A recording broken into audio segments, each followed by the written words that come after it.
matchup report, ready to talk some NBA and WNBA. We got some stuff to catch up on for sure. We'll be talking about some, the Jalen Brown trade, some other stuff going on with the offseason, the LeBron, decision 2.0, I guess we could call it, or I don't know, it might be like 1.5. It's not as big as the first time. So, yeah, we'll get into some of the stuff that's going on with the NBA, some funny stuff, some interesting stuff. And then, with the All-Star roster was finally fully put out, so we know who the starters and reserves are, so we'll be giving our opinions on that. But first, Jay, how you been doing, man? I am good, and I know we'll save it a little bit, but as someone who not only lives and works in Philly, I'm starting to get fed up with the LeBron buzz already because every like it's all of our stories at the Enquirer. It's just like constantly like we even started a Bronometer. And it's like every update and like just get a sense of like, is it like which way is it leaning? Which I think is really cool and funny. But it's just like that's the point of like where the city is at, like ready to like fully go in on like if LeBron is here, I like there won't be anyone in the city that won't tell you that they're going to win the championship. And if they are, they're just trying to be like toxic for talk radio. Yeah, there's also you're always gonna have the LeBron haters too. So But there's yeah, gonna be people. I mean, I met a girl at work the other day, who she came up with like the LeBron stuff was on the TV behind me, and she was like, "Oh, I'm so glad he's gone." Like, and I like from this area, and I hope he doesn't like. She's like a Warriors fan, but she was like, "I didn't like him being in LA, and I hope he doesn't come to my team." I was like, "Cool, I'll take him." I was like, "I don't know why you don't like him so much. Like, did you not just see what he did to the Rockets?" But hey, not everyone's ready for that conversation. they I just saw a TikTok sometimes it's that just went hate. I saw a TikTok that went like semi-viral, and the girl was like, "Oh, like I'm so glad LeBron is gone because like what has he done? Like yeah, he won a championship, but that's like just one championship. Like Kobe won more." And I was like, not my like type of thing, but I was like, Kobe like spent a lot more time in LA, and LeBron got here a lot older, and like there's just so much that went into it of like he still brought a championship and literally revitalized the Lakers franchise for like after a dead period of time. So like as much as like we can sit here and say like it a lot of the Lakers experiments with LeBron didn't work, at the same time what we saw from LeBron and being able to sort of like revitalize the Lakers in some form of way culturally, I think is important. Yeah, I do think people forget, like you said, like how bad the Lakers were for several years before LeBron got there. Basically, like post Kobe era, it was dead. I mean, we were talking about like it was like oh god, like the Lonzo Ball, Brandon Yeah, Lonzo Ingram. Ball, Julius Randle, like Yeah, Brandon Ingram area. That was a weird just era. yeah. The Lakers were almost like the Lakers were still the Lakers. Obviously, like they were going to have that like reputation and cachet, but they were somewhat of a laughing Yeah, for stock of the sure. league for a little while. They're just like the Knicks were for a long time, but things changed. But like the main thing that changed with the Lakers was LeBron going there and being the catalyst for all that to start to happen. So even if you're a big hater, you can't deny his achievements. But we'll get more into him later. What's been going on there first? We got to talk about the biggest trade that we didn't get to talk about in our last show, which was the Jalen Brown trade. Which I'll just say this, man. It was the middle of doing some of my remote work that I and I was on my laptop. I was all comfortable. Like I had a whole setup going that day. Like I'm always gonna remember this because I was on my couch chilling. Like had the TV on. Like had a nice little setup going with like a separate screen. It was all good. And then like we were all waiting for the Jalen Brown trade to happen. Like we were just like we knew it was going to happen. It was most likely going to happen that day. It did happen because like all the It reporting was was like going to I that. would say like it was weird. Like I Yeah, just like maybe it was just me, and it seems like you were content on it happening. I was at the end of the day, I was like, it doesn't seem like too far fetched for things to just kind of blow over and just like kind of go by the wayside. Just because I feel like in previous years, like you hear a lot of buzz about like a player like Jalen Brown, and then you like the team comes to their senses like he is so instrumental to our team and like the reason that we were that it's like, oh, like why were we like let's just whatever the drama is, we'll talk about it, we'll handle things internally, come out with a little statement. So I genuinely was just like, especially when we talked about this last time, the list of teams that were available, it didn't really seem like it'd be worth it to like even like for his side to be like, yeah, like we'll go through with the trade. So just wanted to like that's my perspective on all that. But well, yeah, I agree because it was funny at the time. Like I was still under impression. I was like, with how the last season ended and the things that he said and all the reports that were coming out of Boston, it was like, yeah, it was like I don't know if I would have been surprised if it had gone either way. but it was more of just like a what teams can actually trade for him, which is what we were talking about last night. Where it's like, well, Portland could do it, but then like there's other teams where it's like he just wouldn't fit, or they don't have the money like to take on his like the room to take on his contract, like whatever it was. But I don't think we ever actually considered the Sixers being one of those teams, and like because there was no Yeah, reporting no. on it. Like this legitimately came out of left field, where it was like all these teams, like even like the Trailblazers, like all these teams that were linked to him, we were like, okay, yeah, you can see how that would work, like how they can make this work, like what players they would trade money, like all of that. Never considered the Sixers because obviously, why would you trade your Finals MVP from 2 years ago to your rival? But I mean, here we are. So I mean, they make the trade, and when it came through, I did a double take because it was one of those things where like I got it on the banner of my phone at first, and all I saw was Jalen Brown traded. Didn't see any picture, didn't see to what team. I was just like, oh, it happened. And then like I bring it down a little bit, and I see a picture of him in the Sixers jersey, and in my immediate thought was like, wait, what? What just happened? I was just so confused. And then to see that, like, oh, I was like, okay, immediately, I'm like, okay, what did they give up? Like, I'm sure they're like, in my mind, I'm thinking like they might have had to have given up like VJ Edgecombe or something like that. No, they Yeah. gave up Paul George, so they get off of that contract. I mean, obviously you bring in like a max contract like Jalen Brown's, but you get off of the Paul George, the aging player contract, even though he was fantastic, I think, for the Sixers, especially like this last season when he could play for them outside of the suspension. Paul George was really good for the Sixers, but he is an aging star and like on a big contract. So they trade him and some picks, and you get Jalen Brown back. And I was like, that was it. Like I was expecting way more for the Jalen Brown trade, but apparently, like after like once things had initially started, the market wasn't there, and I think a large part of that is because of the money. There's been some other opinions on there on why he wasn't as valuable as people thought. We can get to that, but I mean, just it's insane that they traded him to the Sixers and that like that was the swap. I mean, just the team that he went to and then like what he was given up for, it just it didn't feel possible. So then when it happened, everyone's reaction was just like, "Holy shit!" Like, okay, well then now we're here, and then immediately everyone's talking about like, okay, like Sixers to the moon, like everything's good. Like this is like they're now their best team. They kept Maxi and VJ. Like they just like drafted Phylon. Like and they've added other pieces since then, which have been able to add to the depth. I don't know if they're fully there yet, and there's still maybe other moves to come down the line. But yeah, man, I'm as a Sixers fan, I'm excited. Like I was like I've and even Jalen Brown talked about the trade. Like on his side, he's been taught and it's ingrained in him to like hate Philly and Yeah. that team and everything like that. It's been ingrained in me for the past 10 years to hate Jalen Brown. Every time he did a push off, I was like, "That's crazy basketball move." Now that he's on my team, honestly, when I go back and look at the film, it seems pretty fair, and I think he was actually judged improperly for that. And he's also always been able to dribble with both hands. That was actually never a problem. So to be honest, like I'm very excited to have him on the team. It's so I'm gonna rewind a little bit and like just because as someone who's not to be like, oh, you're not here in the city, you don't understand it. But like a lot of the noise leading up to the Jalen Brown trade was like the Sixers weren't doing enough to like free agency wise and not making like big enough moves, which you consider where they were, like still having the Paul George contract, you still have Joel Embiid's contract, Tyrese Maxey, like they were kind of pigeonholed in a lot of ways to move very specific ways, and that was how a lot of the talk was, and just like being able to handle it that way was simply just like, all right, like we're going to they're under very strict like ways that they can move to actually be productive and improve this team. And the biggest two moves up to the Jalen Brown trade were like bringing in Ariel Hakpuri and Dean Wade.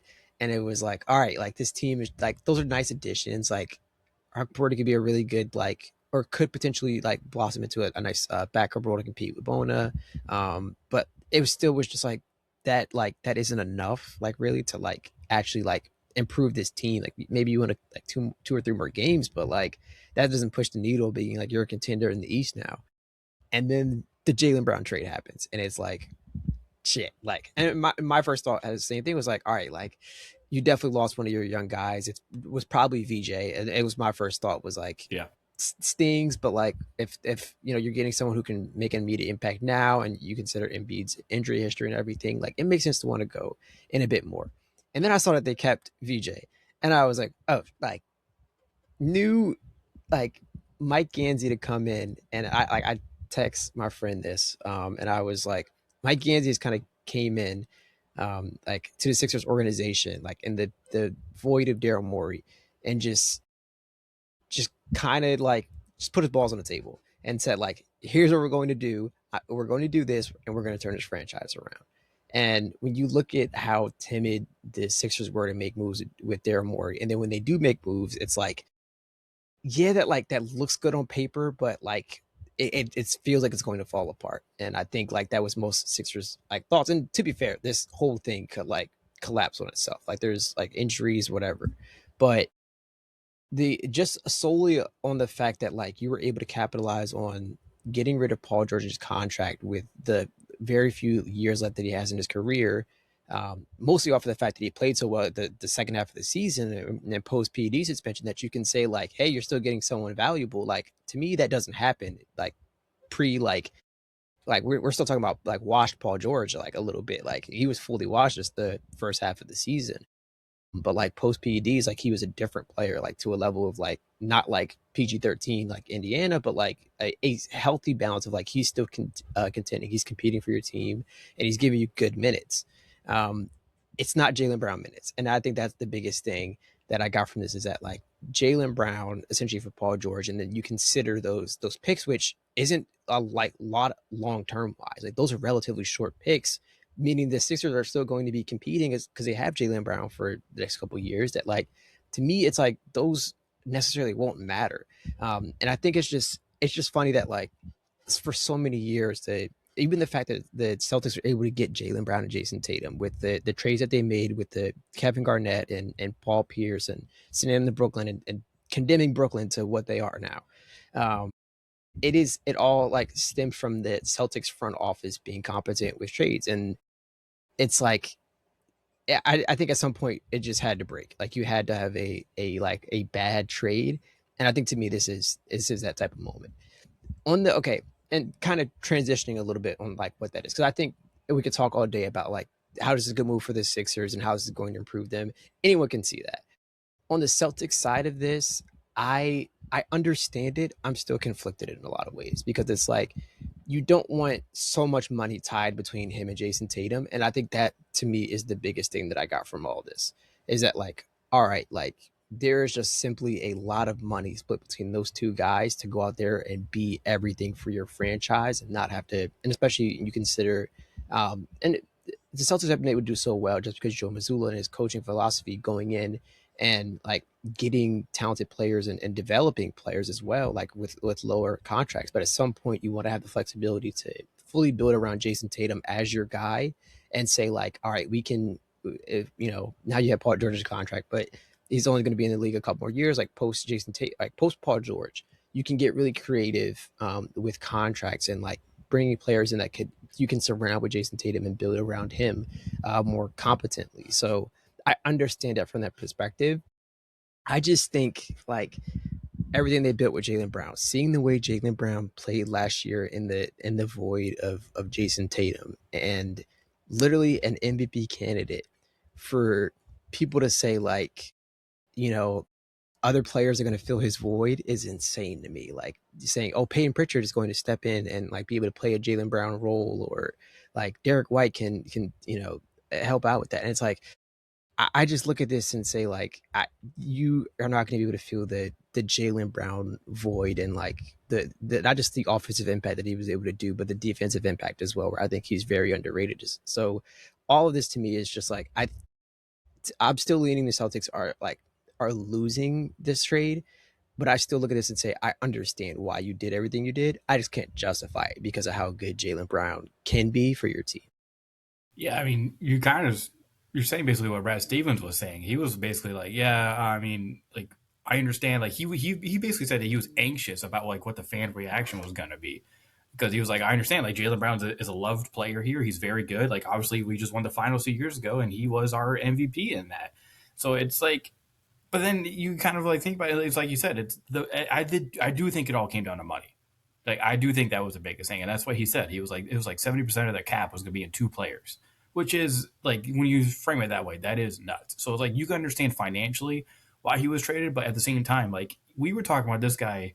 I mean, he was sixth in MVP voting. We were talking about him being one of the best five players in the NBA this last season with everything that he was doing carrying the Celtics team. Like he was one of the biggest reasons, if not the biggest reason, that they even made it to the playoffs and had the successful season that they had when everyone wrote the Celtics off last season because Jason Tatum was going to be out. And it was like, okay, Jaylen Brown, it's your team now. And it truly was. It felt like his team for that season. And then he even talked about it after the season controversially, talked about like, oh, this is the most fun I've had. Like, I liked having this team, like, blah, blah, blah. But like, it's still crazy that a player this good at age 29 was traded like this because you just don't see talent like that moved when they're in their prime like this often or just often at all. So it's nuts in that sense. And I do think like long term, yeah, maybe this helps them out because like yeah, you get that money off your books. This becomes Jason Tatum's team. You can start to build around him in that sense. And I do think like currently this is still a team that could like I wouldn't be surprised if the Celtics came out next season and won like 50, 55 games again because of just they do still have a lot of good players. They still have a great coach. You'll have a healthier Jason Tatum going in, although we'll see how actually healthy he is going into it because he kind of limped out of the playoffs after coming back from his, Yeah. like, I guess what you consider early from his big injury. But I don't know, like, and I do think Paul George, like, I do want to talk fit with both of them, and I'll start with Paul George. I do think Paul George is a good fit immediately for the Celtics. Like, despite like his age and everything else like that, like he is still a very good defender and he's still a very good offensive player. Albeit you just maybe have to watch his minutes and the injuries and things like that because of his age and the history there. But like he's going to come in and immediately he'll be a better 3 point shooter than Jaylen Brown was, and he'll be able to defend just as well. Well, yeah, he'll be able to defend well enough that you're fine. And then it also you also know that it's going to be 100% clear to everybody that the Celtics are everything goes through Jason Tatum, right? There's not going to be any like, oh, whose team is it, whose team isn't it? It's going to be all Jason Tatum, and Paul George can be there to like help out. And they also do apparently seem to be extremely confident that Peyton Pritchard is going to take like some other leap to be. I mean, the reports I saw were a little ridiculous, where they were trying to be like, "Oh, he's going to take like a Jalen Brunson type leap when he went from Dallas to the Yeah, Knicks." I was like, "All right, well, let's relax a little bit." Like, yeah, similar size and all that, but they are different players. And like Peyton Pritchard's also 6'1", so like the 6'1" guard, whose best thing about him is his shooting, but I mean he's also just a good all overall offensive player. But you're not going to replace Jaylen Brown with Peyton Pritchard. Like you have to deal with through the aggregate. It's going to be Paul George and others. So I do think Paul George is a good fit for them immediately. And then there's only 2 years left on his contract, and I'm guessing like there's going to be some way for them getting out of after a year, anyways, when he's like 39 years old. So like future long term plans, I like it for the Celtics in a way where it's like, okay, I guess you clear up cap space and you're kind of rebuilding this team around Jason Tatum in a way. Well, it's not a full rebuild. And then for the Sixers side of it, man, I I do love the fit. Like I really really do. Like you have shooters all around you. There's nobody on that starting five who can't shoot, right? Like, and then in Jaylen Brown, even like his career average is around 36%. I think it was around like 35 this last season, but like we also saw what he could do in the mid range and his athleticism that he brings, which is I think something that the Celtics will miss with Jaylen Brown. Like that's definitely not something you're going to get from Peyton Pritchard. Is the athleticism that he has when he's driving down the lane. There's not too many guys who can dunk as violent as he does on opposing players in the lane. So that's something that the Sixers are going to love. He's another ISO player who, like, hey, we need to get a bucket. They're trapping Maxey Embiid, whether or not he's on the floor. Like they're working towards like stopping him. And then okay, cool. We have Jaylen Brown. Then if those two don't have it going, we still have Jaylen Brown and VJ Edgecombe who can go out there and get a bucket for it. Especially Jaylen Brown, a proven guy who last year was averaging basically like 50+% from mid range. It was ridiculous what he was doing in that area. And this is where I kind of want to start like the analytics conversation of it all that was coming out once this trade happened, where everyone, even before the trade happened, like, oh, this is why the Celtics should move on from him because according to our models, he's not even like a top 50 player in the league anymore. It's like, what the fuck are you talking about? Like, what the fuck are we talking about with basketball anymore, man? This is where it's like the pendulum just swings way too far at times, where it's like we're all like we just need to meet in the middle a little bit here, not to sound like a centrist politician, but like there needs to be some like bipartisanship here when it comes to the analytics and just the evaluation of basketball in general. And you can say this for football too. But the fact that we're looking at a player like Jaylen Brown in the season that he just had and just the career that he's had up to this point and how lauded he is on and off the court and all this, and then all this like weird stuff starts coming about like analytics where they're like, well, actually we think like on the Celtics, he was like our seventh best player. What the fuck are you talking about? Like, take Jalen Brown off that team. Do you really think that you're just going to replace him with one of your bench players and still win as much as you did last season? Because that's absolutely nuts. If you take away Jalen Brown from that team last year, every thought that was had about the Celtics preseason would come true. About being like, this is a team that, yes, Joe Mazzulla is not going to want to, like, tank, but he's going to have, like, to some degree, like, with the roster he's going to have, he won't need to tank because it was going to be bad. And that was what was going to happen if you take away Jalen Brown from that team.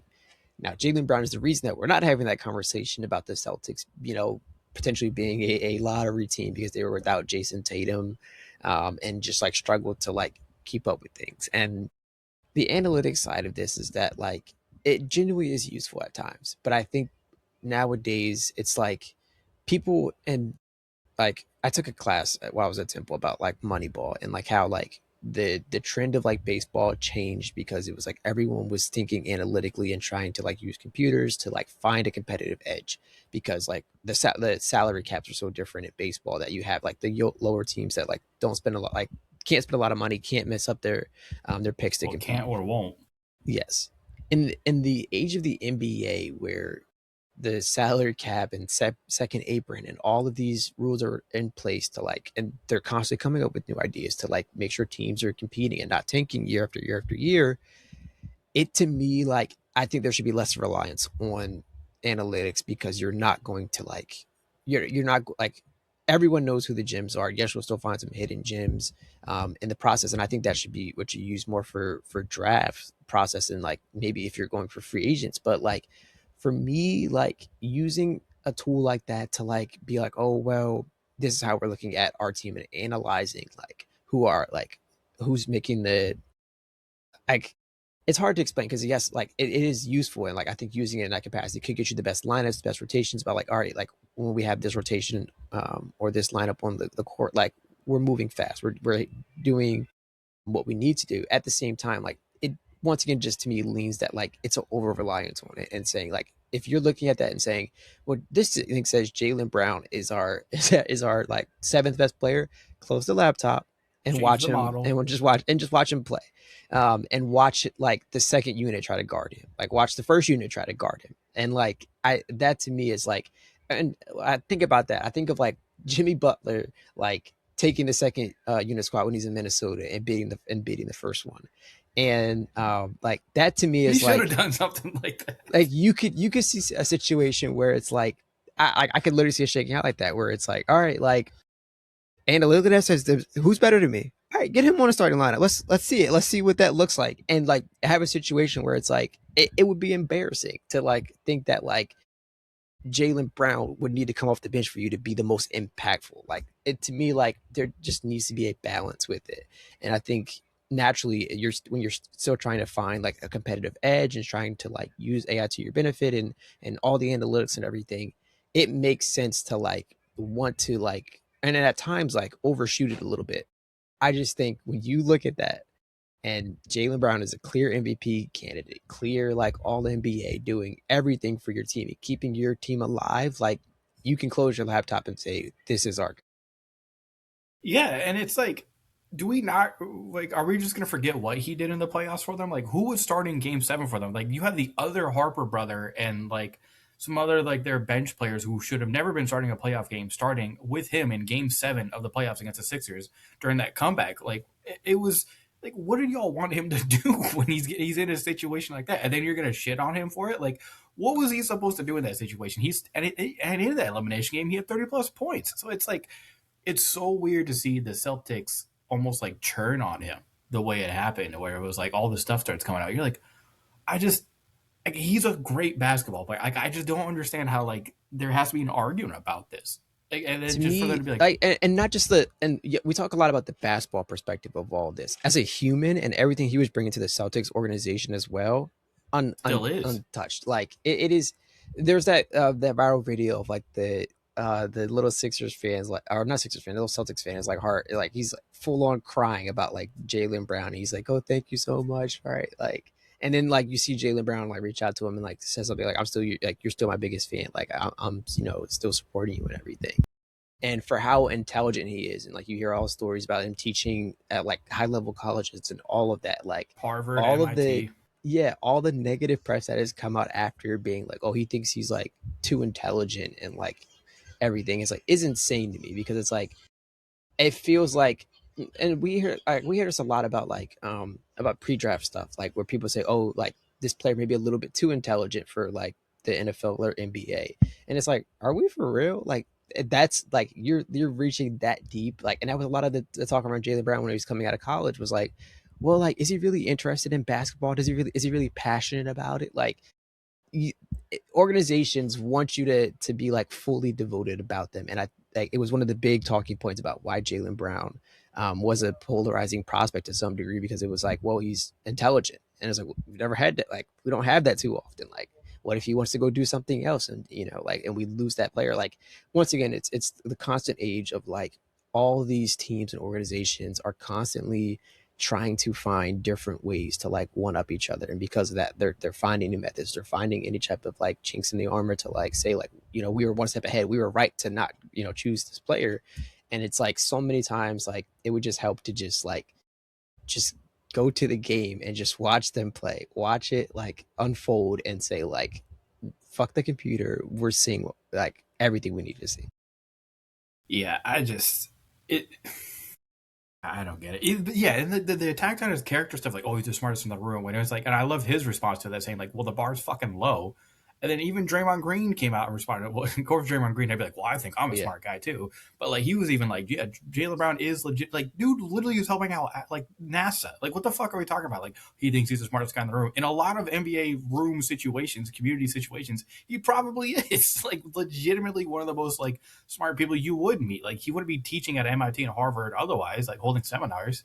So that part was weird to me. And I just, and I don't know if I wanted to. There's a little bit of like a race aspect to what it feels like as well, where it's like, Trust me, I was like, I just, this isn't the space to get into well, it, it but I is was on our show. It is, but trust me, okay. it's like how many To times we hear me, like a white yeah. quarterback coming out and they're like, oh, he's extremely intelligent. Like, look at all this extra. Like, he didn't like didn't Mendoza literally just get praised? And I'm not, yeah, obviously like difference, but like didn't Mendoza just get praised for like the extracurricular and the like educational stuff that he was doing? And To then now me, we're yeah. like 2 months later, like after the NFL draft, we're talking about Jaylen Brown and like, oh, he's smartest, he's too smart. Like, what the fuck are we talking about? The whole like art, like, to me, like it played out in my mind of like, I know what that whole situation was like, of like, oh well, like it the whole like he's too intelligent, he's thinks he's the smartest person in the room, like is constantly used to like knock black and brown folk down a peg, to be like, all right, like you aren't as intelligent as others. And Jaylen Brown is not just like he, because he could have handled this really poorly and them drag his character like even worse. And the fact that like he's been able to handle it relatively smooth in the way he has, once again to me shows his intelligence and being able to avoid any additional conflict where they can paint him in a certain way of, well, we were right, like you do think you're the like this smartest person, like you're only proving it by doing this or doing this. And to have that just like one little comment like the bar is low, like it is, like when you constantly look around the league and you see like players like John Moran, Anthony Edwards, like they're all off the court stuff, like on the court fucking amazing, like what they're doing, but like off the court decision making, it's like, all right, like they need positive role models. And they're like, I don't know their personal upbringing, so like they could have had that and just like, but so many times when you hear stuff like the baby mom situation with like Anthony Edwards or the all the guns and stuff, like you would just need, they just need somebody to just like say like, hey, like not a good just idea for your public image as an NBA superstar that's making a shit ton of money. You have kids looking up to you and everything. And in a world of those type of players, there's Jaylen Brown, who like does like is MIT and going through all of these, like, or going to MIT and teaching there, and the youngest like people one of the youngest people to do a sort of process like that, and going through all of these these hoops essentially to like prove his intelligence just for it to be used against him, is it's very indicative of how the current sports industry is.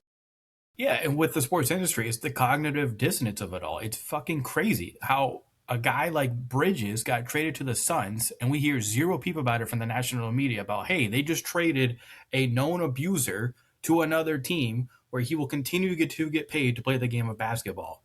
And then Jaylen Brown gets traded, and they're like, "Fuck this guy." I guess like, oh, he's super intelligent, so we're gonna break him down for being a super smart person who does all this extra stuff that he does that's good for the community. But then like a guy like Miles Bridges can be traded, and there's no peep about it. There's no like back, like you know what I'm saying? Like the backlash for what the Phoenix Suns did trading for an abuser was like very subtle, like NBA Twitter stuff where you're like, oh fuck these guys, right? Like this is wrong. Where it's like the people online are talking about it, saying like, "Oh, this sucks. Like, this is weird. A move by the Suns, who had such a good vibe thing going last year."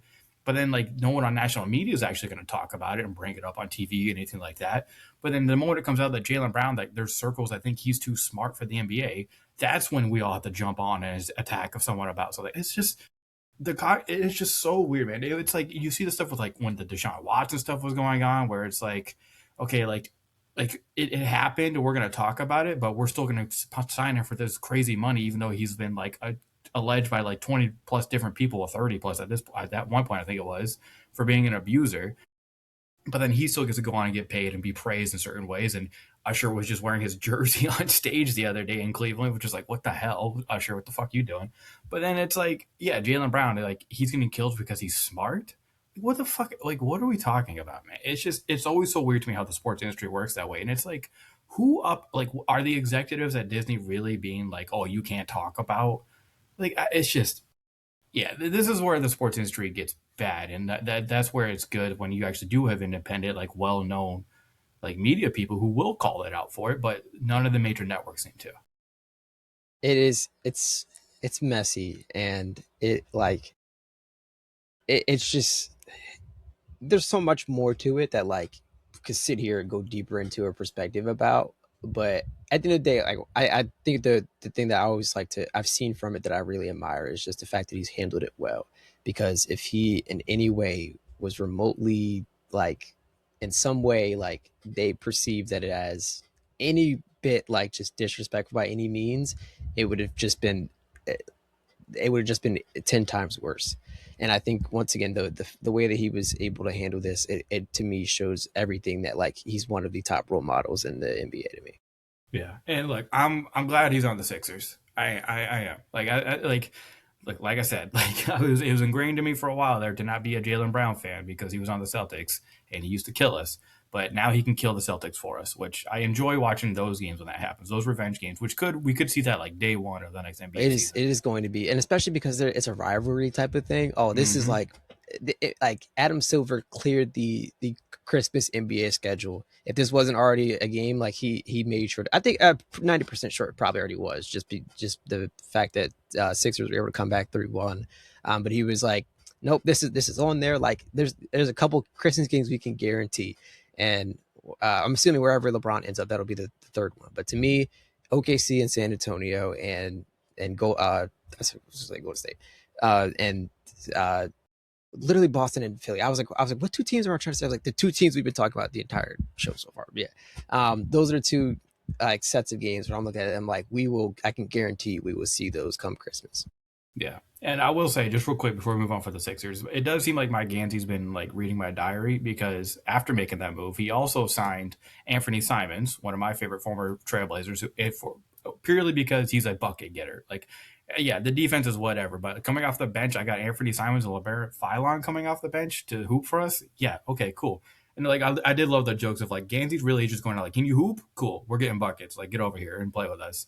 Like I love that move, and I love the Caleb Love, also a former I was gonna Blazer say pickup, which was like that one was like so like underrated to me in a sense. Whereas like I watched probably way too much Caleb Love last year when he was with the Blazers because when he did play, I enjoyed what he saw, and he had to step up at times because there were so many injuries in the guard room that they were bringing up to play some games.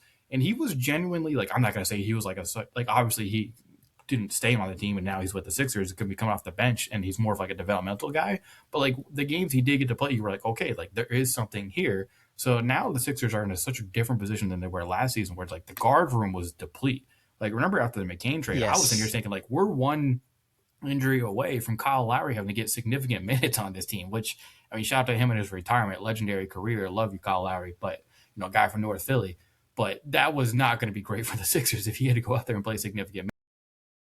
I think that's been the most important thing for me is that I legitimately think like, and it's like once again, it's crazy that Mike Ganzius came in and made all this happen. But I look around the league and I'm like, I genuinely think the Sixers have probably the best like guard rotation in the league right now. Just like, and like it depends on if you consider, even if you don't consider Jaylen Brown a full guard, and you say, oh, he's a hybrid like forward technically, like He will be playing the whatever it three for is, us. like So it's essentially like what you will. VJ Edgecombe going into his second year, having the development of a Jaylen Brown, continuing to have development of Tyrese Maxey, like, and then you add in Caleb Love, LeBaron Philon off the bench as well. Like to me, that's a phenomenal bench rotation where it's like that, like is going to be able to keep up with like whatever injuries they're going to have throughout the season, where it isn't going to be a worry.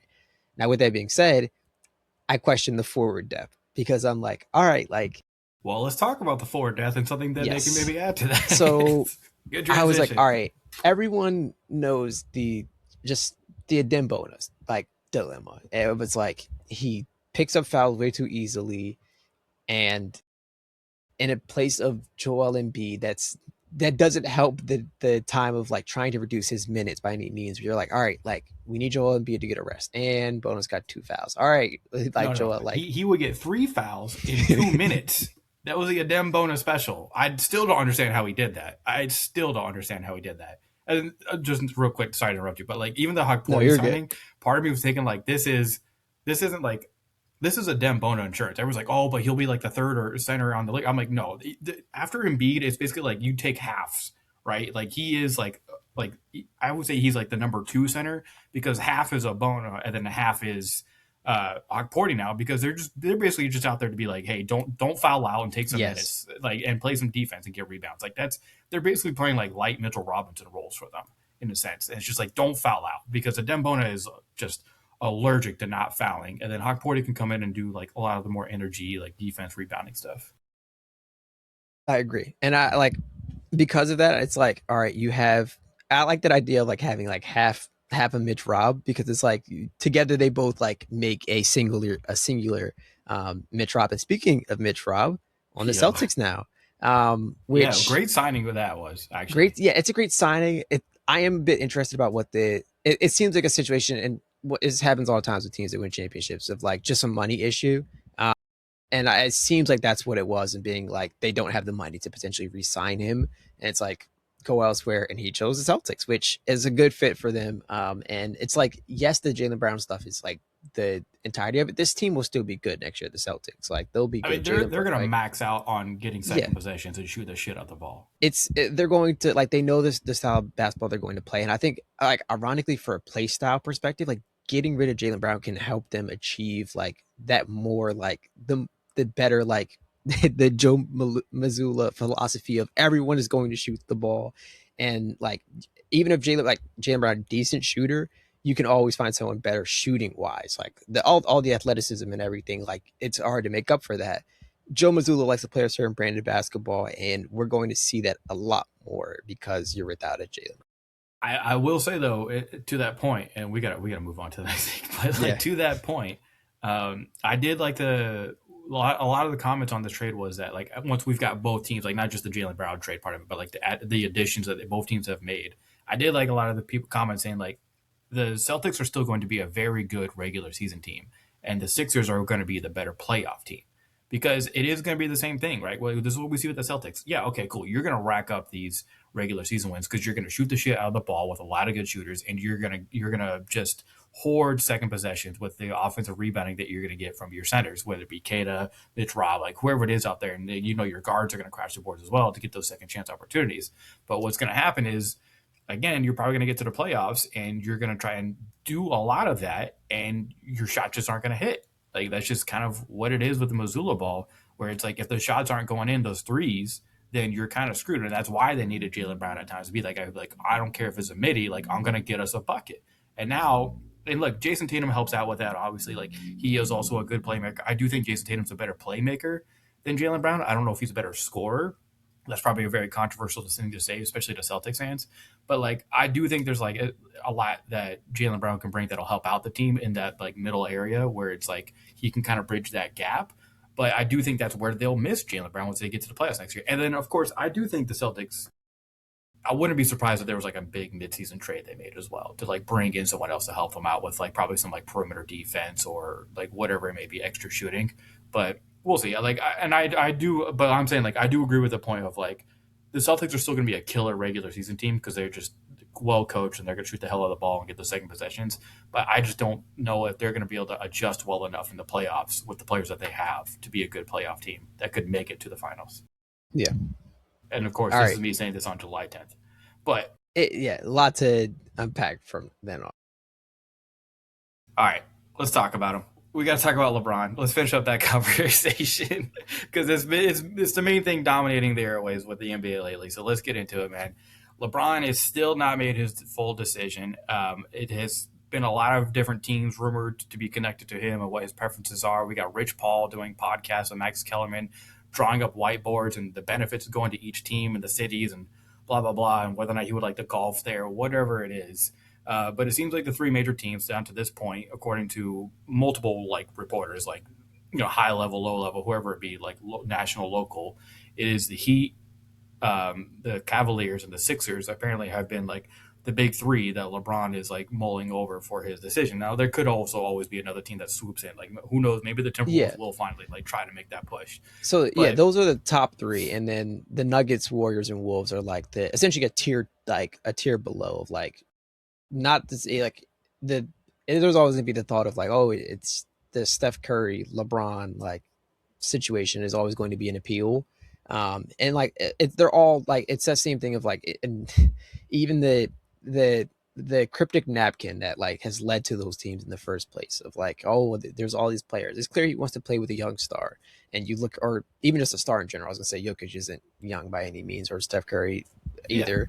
um I yeah, just I do agree that the Sixers, Cavs, and Heat to me just feel like the most realistic teams to be able to like for LeBron to finish his legacy. And you think about that, and obviously both the Cavs and the Heat already spent time there, and then it's like the Sixers. Like you look at the roster that they have now, the fact that he seamlessly slides right into that roster, and you can move Dean Wade to the bench and have LeBron be that like he doesn't have to be the try to even like imitate the Cavs like or Heat eras. Like you can have LeBron be old man LeBron for your team, and it'll be phenomenal. Like that is it would be a piece that like you're questioning, forward and center depth, like whatever you need LeBron to play for you. I know like you're not getting full 82 game season from him anymore, but you don't necessarily have to. You have so much depth, like as like with Dean Wade, even as your second rotation. So I just look at that and say like it makes sense. Sixers to me, like I'm not just saying that, like being in the city and everything, like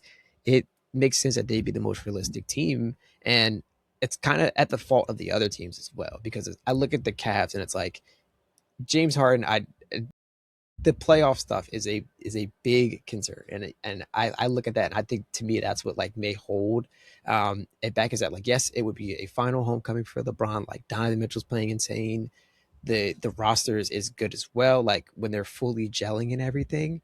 With that being said, it's like you've seen that like and maybe LeBron takes a bit of that stress away, but at this age, like you're not getting that like that same LeBron where he can be a scorer for you, like he can take over. I think like once a series, like in a playoff series, because that's what it all comes down to. Regular season, you can say oh whatever, like if he's hurt the entire season and comes back just the second half, like the playoffs are all that matter because like that's where you're going to get the most important minutes, and that's what the acquisition would actually mean for your roster.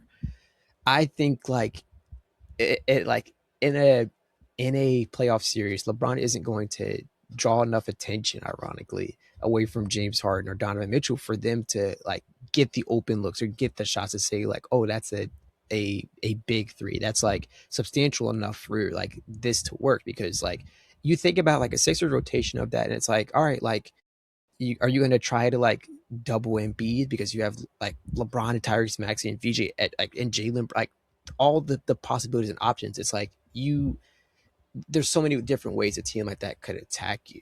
And yes, I know it is still top heavy, but the bench that they brought in and everything, like it all would line up. And then the Heat, like as well, like obviously a Giannis LeBron situation there is like ideal. It's a crazy like rotation. You add Bam in that as well. Like a lot of size and defense that they're bringing to that team. I just still look at all this and say, like, if you're looking for the best fit offensively and defensively and what LeBron can offer you at this age, I just keep going back to the Sixers realistically makes sense. Percent. I mean, I'll start like Cleveland. The biggest hindrance I think to him signing there and being a good fit would be, I think, like you said, like James Harden. Like James Harden, like LeBron still needs the ball in his hands at times, and I do think like you can't dismiss what he can still bring to you as a playmaker, even at this age. And I almost think that that's his best aspect at his age is the playmaking part of it. Like, yes, he can score and he can, kind of play like still decent defense, even, still now. But I do think the biggest part is like his IQ, his brain, and the engine that he can help like offer to be for you in your offense.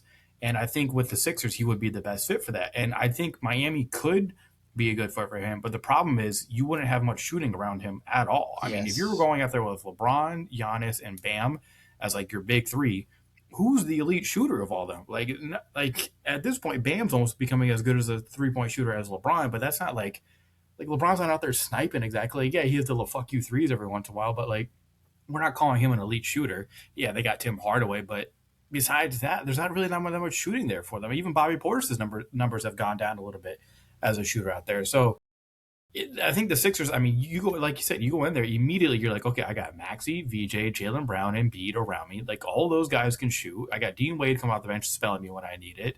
You got shooters coming off the bench, so it's like the offensive power could be great. And then if you get a mind like LeBron in there to help run everything, because I mean, to me, Maxey is best off the ball. Same with VJ at times, although VJ showed growth in that area, being more of like the on-ball guy. There's Phylon who can come off the bench and do that stuff for you as well. But like if you bring in LeBron, he's immediately the best passer and playmaker on that team in my mind. And then that is something the Sixers could use. And then, like we said before, it adds to the forward depth in the room where Dean Wade, like he doesn't have to be the starter, but he can be when LeBron needs to spell because you're probably going to want to rest the old ass man. The 42-year-old as you go through the long season and get to the playoffs, you're going to want to have to save him. So Dean Wade is basically becomes like half a starter for you in that sense. And I just think it makes the most sense, like fit wise, from that reason. But it was just we honestly like nobody knows what's going to happen. Like no one knew the Jalen Brown trade was going to happen. Like it's not the same thing, but like LeBron could be saying all this, Rich Paul can be saying all this. It could all just be fugazi, and they're just a way for them to get attention and draw in views and do whatever. Like I would fully believe it if that was going to happen. And then he ended up back with the Cavs. I just I think fit wise, if he wants to have the best chance to go and win, it would be the Sixers. Which I'm trying to be unbiased about that, but like the biased part of me is also saying like if LeBron were to go to the Sixers, and he were to make it to even just the conference finals, he would be my goat. First of all, he's over Michael Jordan if that happens. Because as a Sixers fan, I'm like, I'm riding or dying for LeBron now. He got us past the second round, and he helped us get it past the second round. Sick. But also for LeBron, you're already loved in Miami. You're already loved in Cleveland. You're liked in Los Angeles. I don't know what the fuck was ever going on though. That this fan base out here with LeBron, bro. It's so like hot and cold. It's honestly very weird. But yeah, like you're liked in LA. If he were to go to Philly and have any modicum of success there, right? I'm not even talking about like not even if he didn't make the conference finals, but if he just came over here, hooped, and it was like a good vibes, he would be loved by the city forever. And it would be something that he could hang on his hat again, be like, hey, look, I went to all these cities, I had success, and I had fun, and I've got the city of Philly backing me now. Like, I just, I don't know. I don't know if this is me making a plea for it, but like, I do kind of, part of me hopes it happens just for the fun of it. So I've had this whole thought process, and it's like we've talked about a lot of like both of us want the Sixers not just like for our own personal interest, but like it makes the most sense fit wise. But like, what could potentially be the downside for like him that detracts from him going to Philly? And for I'll say mine. Obviously, the legacy stuff I think is a lot of people are reading that is to be the biggest part of this. Is that like if he goes to Philly and doesn't win a championship, it'll be oh well you didn't win everywhere. Um, to me, it's like I don't look at that like I first off still have him better than Jordan, and that's the whole thing. Um, I to like I look at this and say like if there's one downside, yes, I know the legacy, but like for me, it's Nick Nurse. I look at this and say like I look at that team and I'm like, all right, like and when you have a team that's that good at like everything, like you look at this and say on paper it's phenomenal. The one thing that I look at and be like, okay, what does the coach do? What is he going to do with all? And I every year that goes by that we see a Nick Nurse led team, I think Kawhi Leonard like gains more legacy because it's like Nick Nurse, like it feels like every day, like is leaning, like every year that he doesn't like, doesn't push like this team to be like whatever team he's on to be the best, like or even like make it past multiple rounds. I just think he goes to Kawhi and says thank you because it's like Kawhi is the reason that he's in a lot of these positions of leading that Toronto Raptors team and everything. So I like, and I'm not gonna like, I still think he's a good coach, but I think at times like his decision making didn't help the Sixers process at all last year, and it was a lot like to some degree was a big part of why they were struggling at times because it's like it was like dogpiling to be like, oh, like this is not going well, or like everyone's getting injured. We have Paul George suspended, Joel's doing the usual health thing, like all of this is falling apart, and then you add on the poor rotations and the bad decision making. It's like this is why the Sixers were falling further and further. So I genuinely think I'm not saying it's like it's the end all be all like avoid the Sixers because of Nick Nurse, but I do think it is like a genuine question of like what does that look like? What is your vision when it like if I was to come to this team? Well, according to reports, Nick Nurse is trying to play faster, which is why a lot of people are thinking that like Embiid might also be on the trade block. Which, whatever. Like that's one of those things where like I'll believe it when I see it. But like reports are that he wants to play faster, and LeBron can definitely help with that. I'm not going to say he's running the floor with Maxi Brown and like VJ, but like outlets pass wide and just being like that initial like guy ball in his hands, like LeBron definitely helps your team play faster in some of those aspects, and then it just helps on the half court stuff as well. But yeah, that's a good point. I didn't really think. I mean, I thought about it because I was very critical of Nick Nurse this last season, and like I don't know, like I'm not like backtracking on that, but there were times I probably overboard with my hate for him. But like, because it was like the refusal to like, why are you not playing McCain, and what are these rotations that you have going on? Like, these are some weird decisions that you're just kind of making. Why are you not playing certain players? But that is the advantage that I like that at least the Heat have over the Sixers is that like they have Spolstra and there's familiarity there, and then like what the Yes. standards are going in. With Nick Nurse, I think when you bring in LeBron, like there's already the like you know he's going to come in and you're going to have to change your playbook a little bit for him. You're going to have to play a certain way at times when he's out there, especially if he's the one like handling the ball. But I think there's like the Sixer hopeful in me would say like they would help each other out and there would be like a good like mutually beneficial like agreement of like okay like we're running your offense Nick Nurse, but like at times like LeBron does need to be the guy who's like I'm going to make some of these decisions. I just put the ball in my hands and let me run what we need to run because I know what I'm doing. That is an interesting part of it, and I part of me wonders like if that is weighing heavy on LeBron, being like, okay, like do I want to go there and play for this coach or whoever it may be? Not that like Nick Nurse isn't respected as a coach out there, but like compared to a guy like Spoelstra, yeah, like clearly the Heat would have an advantage in that category. The last thing I'll add about this, just as we want to move on, but the I think like there's a happy medium to be able to have a Nick Nurse like fast paced offense and a LeBron style like slow it down, let him be the playmaker type of situation because of the rotations that they can attack with. And when you have you can run out there a Maxi Phylon, the Anthony Simons, if you want to do that, he's a bigger guard. Like you can do those fast like, rotations and play small ball, and say go out there and beat every team to everything, like score fast and do that. But then have LeBron out there, and still have a Maxi and slow things down a bit more. Like there's a happy medium with that. My question is like, is Nick Nurse the guy to be able to balance that for you and find out like when to do which? Because I think that's the most important part. Is that like, and I think that's why like well, this is my obligatory Thunder mention.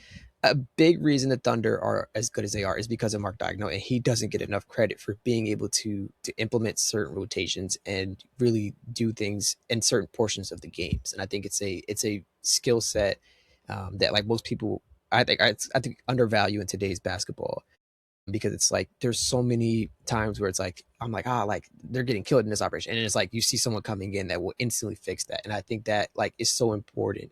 And I question if Nick Nurse would be able to do those type of rotation things where it's adjusting and being able to keep up and be one step ahead of those type of changes. But we will see if LeBron decides South Philly is the place for it. Yeah, well, knowing our luck, the trade's gonna or he's gonna pick a team tomorrow, right after we record this. But Oh, it would emergency LeBron pod right away. I do, yeah, immediately. Yeah. Okay. All right. Well, we mentioned him earlier. We were talking about his time with the Raptors. Let's get to it. Kawhi Leonard, the trade that we thought happened, apparently is not actually official yet. Which it shouldn't be too much of a surprise given everything that we know has been going on. We've been talking about since like 10 months ago now. I think it was October when this first started or whenever. Um, Kawhi Leonard, the trade between the Clippers and the Toronto Raptors, where Kawhi Leonard was a big piece in that. Obviously, it's not official yet because of the aspiration investigation that is still going on with the Clippers. The investigation that's been going on for like 10 months now. Um, the weird part about all this is like, okay, so it came out and everyone was like, what the hell is this? Like, well, we haven't really seen anything really like this before, where it was like, okay, this trade happened like a couple weeks ago. And now we're talking about like, okay, well, it's not all the way through yet. And a team could get screwed over here potentially.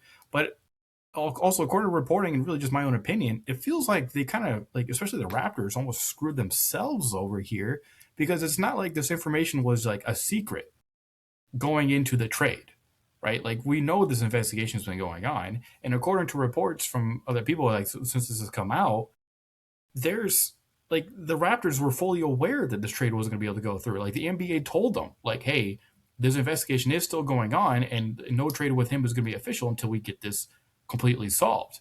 And then they make the trade anyways, and then now here we are, where it's like if the trade gets denied or like if the investigation comes through and like Kawhi Leonard gets punished, like maybe his contract is void, maybe there's less picks you can do, like you would have to like sign up, like there's like all this stuff going on where it's like Toronto could really just end up with like egg on their face at the end of this.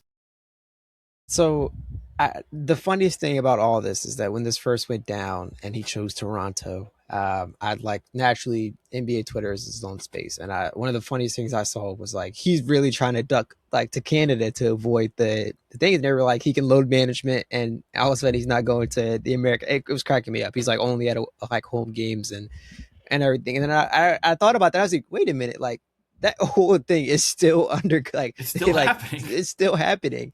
And I was like, oh, like all right, like we're gonna see how this shakes out. And I still like just it's messy. I think, and I think more than anything, I think Toronto's at fault for this one because it's like you know what's happening. Like you're very well aware of this, and you're like, and it almost feels like desperate enough where it's like we need to make a big move. Like you're kind of stuck in the middle of the East, and like yes, you had a very you surprised a lot of people last year. I still look at this and say like they still need something to kind of get them over that edge to be a really good competing team. And it's like Kawhi Leonard can do that for a couple more years before he's out of the league. And I think, and especially the way we saw him play, like like last season, I know like you probably want to keep Draymond Green away from him because he did end his season.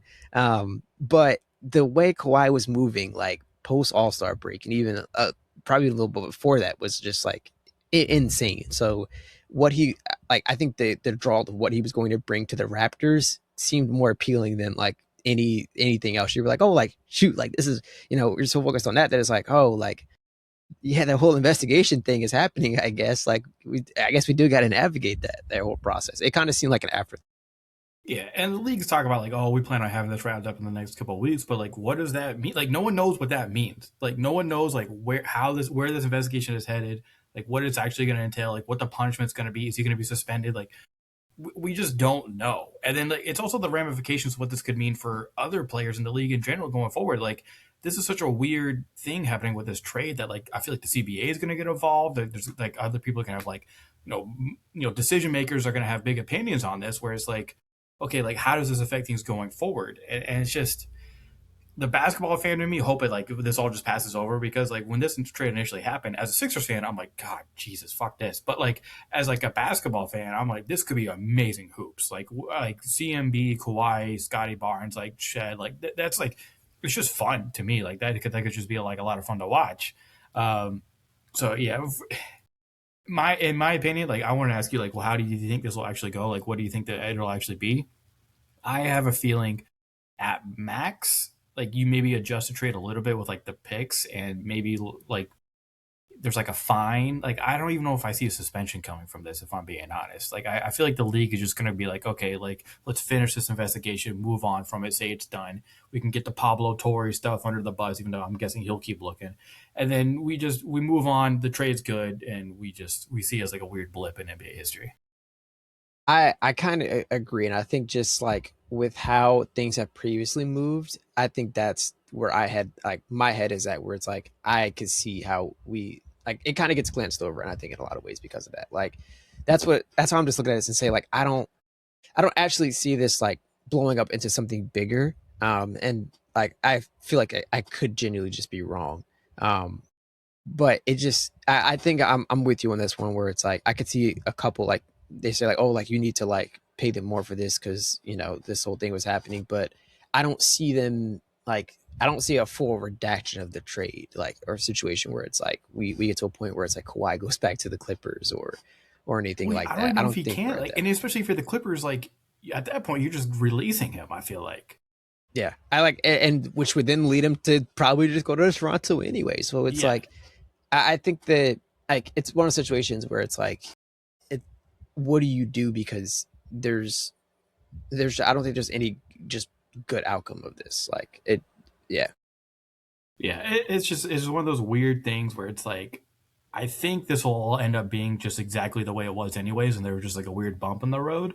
But if it doesn't go that way, and we see some like major like suspension or like redaction of the trade happen, I mean that'll be like first time ever NBA stuff that we'll be seeing. Like it'll exactly. be that's why we're just kind of like we don't expect this. Like it's just like precedent is this is all just going to get swept under the rug basically when it comes to the media and the NBA.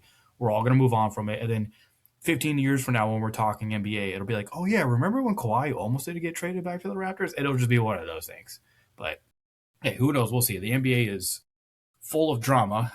It's a constant, just like the NFL, man. There's just always something to talk about. Just narrative generating machine. And speaking on drama, let's actually move on to the next thing we want to talk about real quick. Oof. It kind of just came out right before we started recording. Apparently, Tyler Hero and Bam Adebayo are not great friends anymore since Tyler Hero's been traded, and apparently they haven't really probably been friends for a while. But it came out from Shams that the summer league games are going on. Everybody's in Vegas. A lot of like the vets are there to help support their new guys, things like that. It's a very common thing. Well, Bam obviously is there in Vegas, probably for multiple reasons, and Tyler Hero was there to support his teammates. And apparently, they met up this morning and had a little conversation that turned into a confrontation. And by all reports, Bam Adebayo actually punched Tyler Hero in the face. And apparently arrived because of the comments that Tyler Hero made, talking about like, oh, Bam was like, you know, there was like the leaked DMs that came out with Tyler Hero talking crap about Bam Adebayo, and there's actually been additional reports because I've been trying to keep up with that on my phone because like more information has sort of leaked out that like apparently it's not just Tyler Hero who has a problem with Bam Adebayo in the Heat, that a lot of players are actually frustrated with him and the way he like. I think the quotation was like the chosen one stuff and like how he might have too much of an ego, which is a bit weird because I always felt like from the outside looking in, like it seemed like the team loved him. Like even when he had that Yeah. 83-point game, like I feel like if I don't love a guy, I'm not trying to like pass him the ball every single possession as he goes towards it. I mean, Yes. although obviously Spolstra was the one who was probably like he was the one telling him to pass it, but like you saw how he was celebrated after that with his teammates. So I don't know, that part's a little bit weird to me, and like I don't know how much that can actually be substantiated, but yeah, very funny to me in my mind. Like the very first thing I did when I saw that was I just laughed. I was like, "This is I So love the I NBA. Like I it's did hilarious." too. And I think the funniest part about this was like reading the DMs because it's like it's like it for like I'm completely summarizing with this. I can even try to like find them, but like Tyler Hero like I don't want to say like he had it coming because that would be insane. Like that at no point is like violence like good, and I'm not gonna sit here to advocate and say Bam should have punched on him because of a DM. But for him to like just come out of this like this whole process and like and get um traded and everything, and the whole talk to be like, oh well, like I keep thinking about the nightly basis thing, and he said like, oh, like the DM is like, oh well, Bam, like Bam's that guy, like he's like performing well in defense, like he's everything you want. And Tyler Hero basically like said like, oh, like I like you want to pay that much to a guy that like shows up basically occasionally on defense, like is occasionally making it like impact. And it just made me laugh because it's like it was such a like an NBA Twitter like type response like to Yeah, that, where I was like, oh, genuinely kind of funny. Like he seems like he like that was just like a good part. But at the same time, it's like you could understand where it's like it does kind of feel like why are you saying that now? Like Tyler, like to say that like after everything has happened, like getting traded to Milwaukee and everything, like it feels like a dig to just be like, oh well, like I to say all this stuff after the fact because it's like I'm not there anymore. Like I'm frustrated because they chose Bam over me. Like all of this type of stuff. Like it seems more like the frustration of like the whole trade blowing over and the photos like that have come out now of like Tyler Hero sitting at like the gate like still he's still at Summer League like you mentioned He this did like social media work for the yes Milwaukee Bucks, recording like selfie videos of himself yeah after this punch apparently happened. So now everyone's analyzing and being like, okay, like is there people makeup like yeah like on? oh it looks like there's makeup like right under his eye to cover something like potentially a bruise or something and I was just like I, Whoever went through the CCTV stuff to leak the Draymond yeah I was punching Jordan just Poole about to say stuff, this I was I like need the TMZ CCTV like footage. TMZ, like the way that y'all moved fast with Draymond, I need to say like you need to tell Yeah, me this was in Vegas and broad the way daylight. TMZ has been moving with the Mitch McConnell stuff, I need y'all to move that way with the Tyler Hero Yeah, stuff. Give me the some like information. TMZ, like the way they moved with that Draymond and Jordan Poole stuff, like this is the perfect opportunity to like to do it again, like in Vegas in broad daylight, middle of the day, like There's gotta be. there's And gotta there's be flat something. cameras ever now. Like, go out there and Yeah, find me some footage. it genuinely is just like, and as of this moment, we haven't heard anything from like Bam or anything, but it's the fact that like Tyler Hero after like so cheery and the social media stuff, like yeah, it's all love in Miami, like it's just I'm it's pretty just sure so that funny. I think the Aces played last night, so I'm pretty sure they play tomorrow. I forget who they play. I think it was like Toronto or somebody. I wonder if like, there's got to be someone that has Asia, right? Like, there's Asia, got to be yeah, somebody. There's got to be one reporter who's there to be like, "Hey, you got anything for especially because us?" summer league is there. Like, yeah, I could definitely see a situation where it's like, which it'll be a whole thing, and that'll be more like it's complicated because I'm like, oh, we'll get more eyes on the W, but then I'm like, that's all for the wrong reasons because Yeah, they just want to ask Asia. Like, yeah. it's The yeah, W gets a lot of attention for the wrong reasons, which is unfortunate. yes. But God. But yeah, man, funny stuff. And it's also funny that the Heat were tweeting out stuff afterward, talking about like team chemistry. And it was like, y'all know what happened this morning, right? Like, but hey, also, all I'm gonna say also is this is another notch in the Sixers, whatever for getting LeBron over there because uh, we don't have teammates that punch you. We don't have that, and we're not. And remember, like my roommate actually brought this up, which is hilarious to me. He was like, I was like, yeah, hey, like they got Bam Adebayo. He's over there punching teammates. He's like, yeah, and the Warriors have Draymond Green. I was like, true, true. So like that's two different teams that are trying to get LeBron that are out there punching teammates. So I don't know, man. But hey, Joel might troll people, but he's not punching people. Hey, yeah, like he has fun with it. So I like it's funny more than anything, and we'll obviously see how this unfolds more and more. But it to me it just feels like at least on the Tyler Hero end of this like a petty thing to say to be like oh well like like just a little cheap shot just to say that, and it seems like Bam just didn't take lightly to that and wouldn't deliver the real time repercussions for that. Which once again not going to advocate it, but it to me it's just the whole situation is just funny.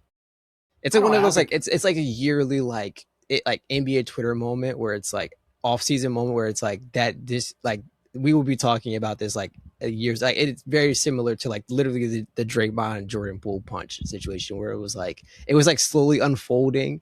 And it was like all you heard was Draymond punched him, and then you like we were a bit later it was like oh he punched him because Jordan Poole said like he was a backpack and it was like what like and it was like oh like that was genuinely kind of funny and like Draymond just And like I remember didn't take it well. defending Jordan Poole when this happened. Well, Yeah, one because I did too. he got cold socked by Draymond Green, but also because I was like after that 2022 championship where the Warriors won, I was like Jordan Poole was legitimately like I don't think they win that championship without him. Like I don't. They don't. Yeah, It'll forever be crazy to me that like people were shitting on Jordan Poole after like how he came out on the wrong end of all this, and I was like, did we not see him hooping all playoffs? Like, I'm sorry, we're just gonna ignore that what he did for y'all.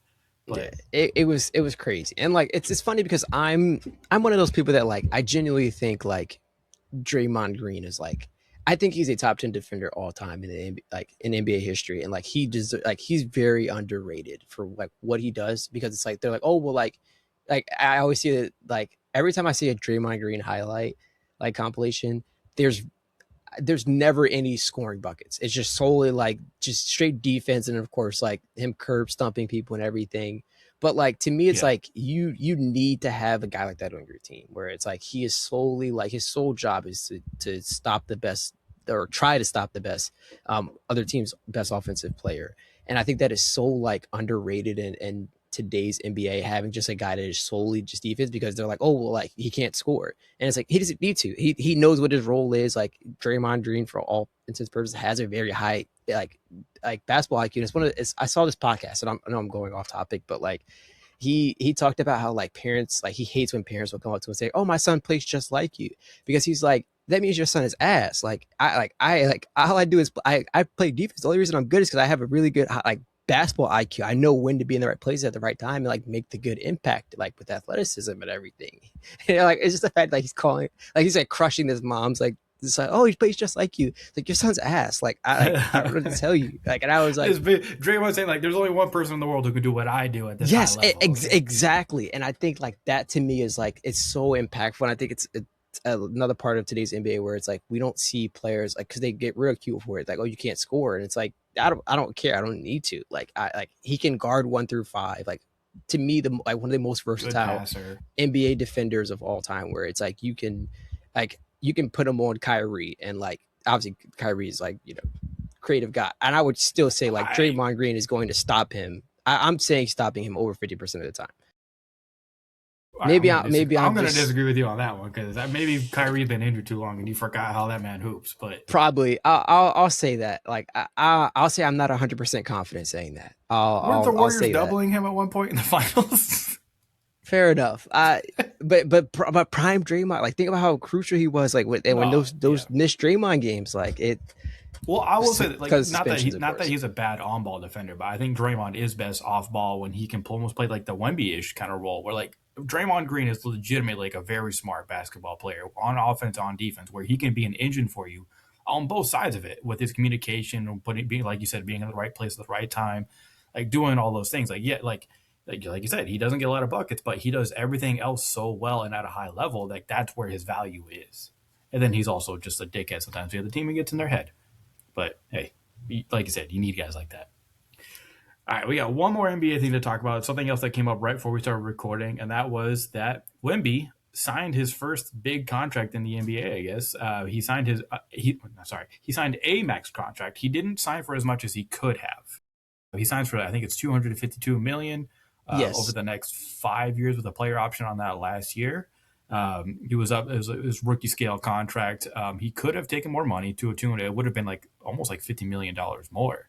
Yeah, there's Um, literally 50. So the whole situation is, and this is directly from the ESPN reporting, is that he decided on a 25% maximum instead of a 30% super max, okay. which would escalate it closer to like 303 million.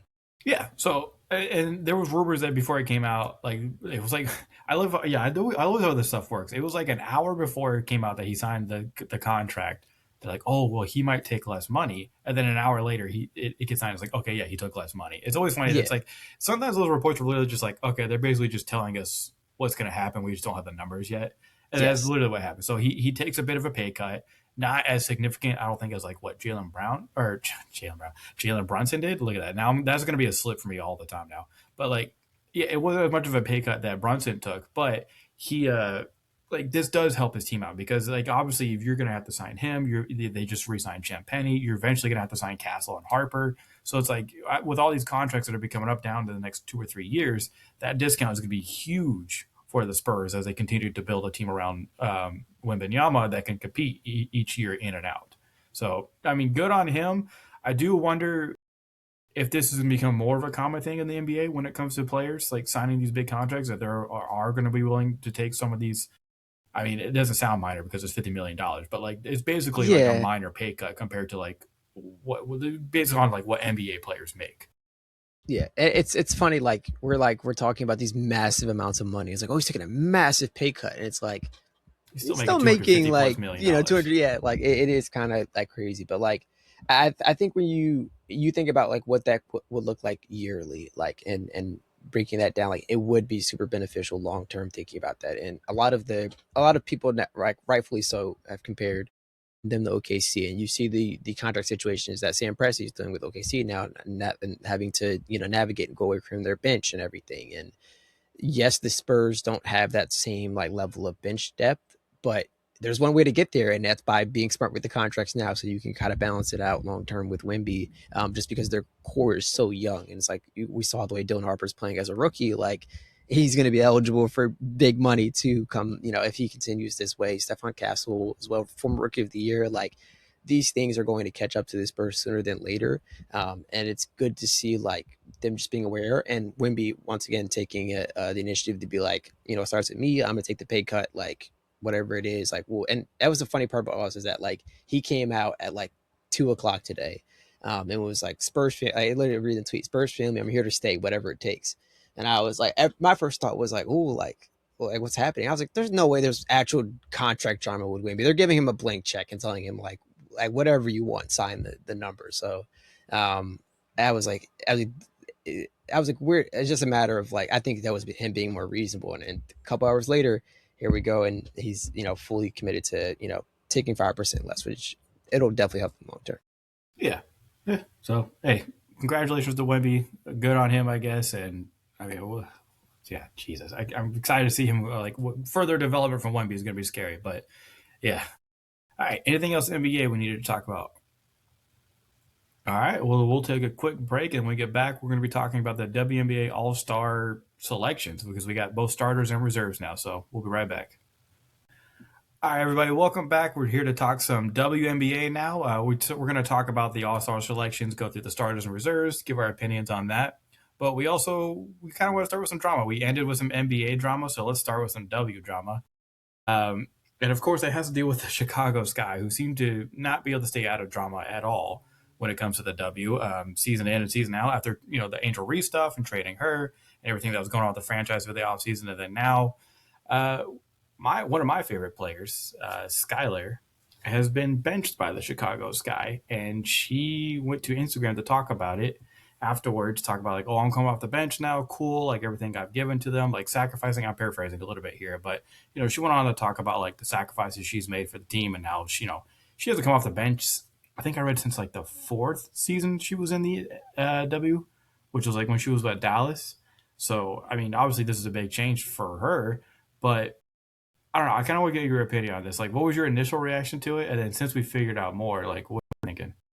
So for me, my initial reaction was like, I like, not to say like, what did you think was going to happen, but like, I think when you consider like, we talk about this all the time. Like when we first started even talking about the W, is that like we are very much still like learning the game and understanding a lot of these players and just like their personalities and everything.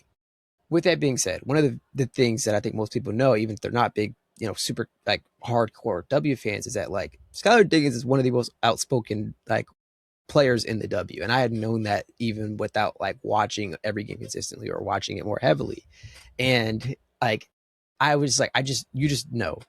And it was one of those situations where I was like, not to say I don't know, like, or didn't know yet, like right away, but I was like, I can guarantee, like, it was within reason for her to say something about it because, like, she was going, like, to me, like, I was like, for her to be outspoken about something, it had to have actually set her off. And, like, we don't just see it, like, it isn't like, yes, she's outspoken, it isn't like irrational outspoken. And so that's why I was like, this is going to be interesting. And then it's like you consider the Sky and like how they've just treated players in general. I was like, I'm leaning more towards like, obviously like I was like, as a journalist, I need to find more, but like I'm leaning to her direction of like whatever it is, I'm assuming she had good reasoning for this. And kind of as it unfolded, I couldn't help but like say like, all right, like I understand the complaints. And honestly, like from both sides as well. Like naturally you hear both sides. It's like you understand this guy's perspective of like this all stems from like the Courtney Vandersloot stuff and her coming back from the injury, and it's like they're working her back, and then they're having Skylar come off the bench more, and it's like you can understand both sides of it, where it's like the Sky are trying to do its best to like put them in the best position to succeed, like rotation wise, and sometimes that means like having a player take a backseat role and put their ego aside. With that being said, it's like I I to me, like the biggest issue with all of this, and I think this is where I'll fault the Sky and say like this should have been handled better from a perspective of leadership and saying like this is what we're going to do and standing behind that decision and telling her to her face, like instead of like the from what we heard, like where it's like you're telling her in the morning, I'll just change this, and it feels like almost like you can't like you can't fight back from its change essentially. Where it's like, oh, like we just made up our mind. Like there isn't a discussion. There isn't a type of like, hey, we're doing this. Like there wasn't a set in stone because to her it seemed like it like just came out of nowhere. And that to me told me that they didn't. It wasn't a conversation of like, all right, like here's what we're going to do. Like we want to be upfront with you. We want to be honest with you. This is like how we want to handle this. And it makes sense when you consider how things have unfolded for this guy in recent years and all the Angel Reese treatment and everything that was tied to that. It's like I don't trust this organization to handle something like that properly. And I feel like just only justified as this like unfolds. Yeah, I agree with you said. Like Chicago should have handled this better. This should have been something they saw coming because you signed Skylar Diggins, right? You had Vandersloot coming back from injury, and then you also signed Natasha Cloud. So you have all these vet guards on your team who are known to be like they should be able to go out there and lead for you and be like those vet presences. But then like the emergence of Sydney Taylor probably doesn't help all this. Like I don't completely mind her getting more minutes and all that. Obviously, like she's been playing so well, but like and like I'm trying to like see both sides of this, but like because like the Skylar Diggins like yes has her play regressed a little bit, but as yes, but as the play and the environment and the ecosystem in Chicago exactly helping her as some of these other players out, not really. But I just her finding out the morning before, bringing her in and not acting like she can't share the floor with another guard, as if we haven't seen her do that before. I mean, what are we talking about? Like, do we not see that when she went to Seattle? It's just, it's all very weird to me that like it went down this way, and then it's like the fact that it happened also after she made comments. Like, I think something about she didn't call this franchise a loser, but she said the team has to forget their like they have to lose their loser mentality basically is what she said, and then shortly after that this happened. So it's like, okay, was this like another response to them, like response to her saying these things because we saw what they did with Angel Reese when she made comments Yeah. publicly. So I don't know, like the Chicago, this shouldn't have been something that was surprising that came down the road, and then like when Vandersloot comes back now all of a sudden they're like, oh well, now we have to make this decision, we're going to screw over one of our veteran players that we brought in to be a leader on our team. To That's the me, it's just I, weird. I I think it's weird, and I what makes me like probably lean more towards Foley being like I understand her side and I'm fully on it is I think it all dates back to like how they brought her on this team. And I like and we don't know what those conversations were like, but from what we're gathering in her reaction, it clearly wasn't the way that they planned and envisioned like this is what we're going to do with you. Even like because when you sign a player, naturally like they're talking like and having these negotiations, first question would be what is my role for this team? All right, like we know Courtney Vandersloot is out. We want you to be this veteran presence, like you mentioned. We want you to come in and you'll be the starter for us, especially while she's gone. All right, what happens when she comes back? Well, like we might want to set something up. Like we'll just like we'll discuss that in the future type of thing, or like we'll evaluate that with like how things are going.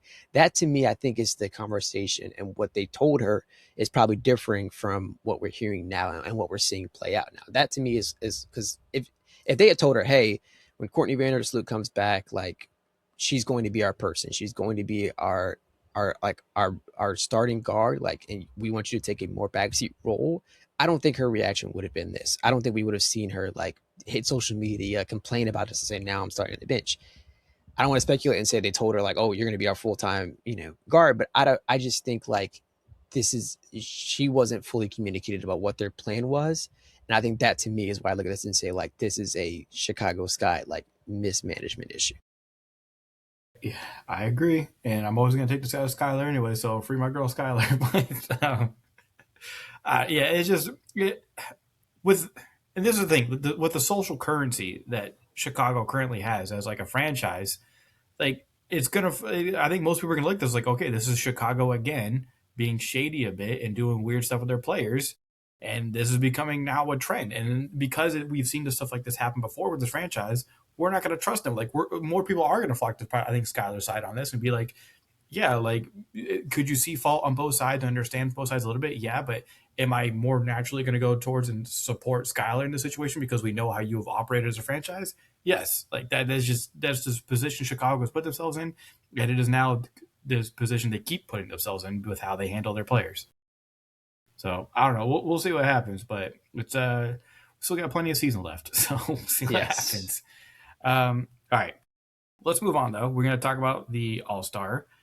selections here because the full rosters are finally fully out. We got the starters, and then now we finally got the reserves, which the coaches get to pick. By the way, I feel like a lot of people forgot about like how this voting stuff worked, but like the starters, that was where like the fan votes and all that stuff came in, and then now that we got the reserves, those people were picked by the coaches, and then if there's a reserve that like or a player that is not available, then I think the commissioner is the one who then makes the decision on like who fills in that role. But Yeah. either way, you want I me to can go through read the off start? the. I was Okay, going yeah, to say go I ahead. could. All right, I'll read off both the starters and the reserves. I'll start with starters, obviously. So Aaliyah Boston, Paige Beckers, Caitlin Clark, Natasha Howard, Olivia Miles, Kelsey Mitchell, Jessica Shepard, Brianna Stewart, Gabby Williams, and Asia Wilson. And then on the reserves, Sonia Citron, Alicia Gray, Ryan Howard, Kiki Irfin, Jonquil Jones, Marina Mabry, Don Malonga, Aneka Ngua Mikey, Kelsey Plum, Angel Reese, Courtney Williams, and then Jackie Young. All right. Initial. All right. I'll ask you like naturally, as I feel like the biggest debate has been like reserves who aren't starters. Um, I'll start there for you. What are just the thoughts on like, is there anyone that you would swap out? Yeah, so that's what's the harder part about this is that like there's always going to be someone who I think should be starting that isn't. I feel like anytime like NBA or W and this comes out of like the hard part about it is who do you bench for that person? Yes. Uh, but because I'll say this, I think Angel Reese should be a starter in this, and I thought it was crazy that Atlanta, with how good they are and how on top of the standings that they have been so far this season, how consistently good they've been as a team, it was kind of crazy to me that they got three All Star selections and none of them were starters. So I don't know, that part was weird to me. So it's like, but then it's like, all right, if I were to put Angel Reese in, who would I take out? That's the hard part. Like maybe one of the Indiana players. Like I don't know I, what, I I don't know. Like I think Aaliyah Boston's been phenomenal this year. So it'd be tough for me to sit there and say and like I I don't want to think take Kelsey Mitchell out. So at least one. I would maybe say Jessica Shepard, but she's had a really good year. But like I think looking around, like it would make the most sense if you were to make any type of case for anybody. Um, but yeah, to me, I think it's very easy. And even we do this with the NBA and less so the Pro Bowl because nobody cares about the Pro Bowl anymore. But The Pro Bowl it's typically literally doesn't matter anymore. yeah, it's typically like, oh, well, like this person was snubbed, and it's like, well, who would you swap out for them? And I think that's where it's like you get to discussions of like, well, like, I don't know, and that's why like I hate playing in defense and say like they got it perfectly right because they didn't.